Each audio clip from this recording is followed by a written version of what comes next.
దూరంగా ఉన్న ఒక ప్రాంతంలో ఎవడు రే దేవా, వద్దురా, వెళ్దాం పదా. చెప్పరా ఎవడు? విడదీయలేని స్నేహం ఉండేది. నీకోసం ఎర్రైనా అవుతా, సొరైనా అవుతా, నీ ఒక్కడి కోసం.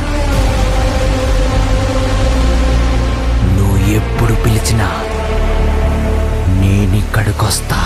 కోసం నేనుండగా నా కొడుకు వరదరాజమన్నారిని త్వరగా చూడాలనేది నా కోరిక.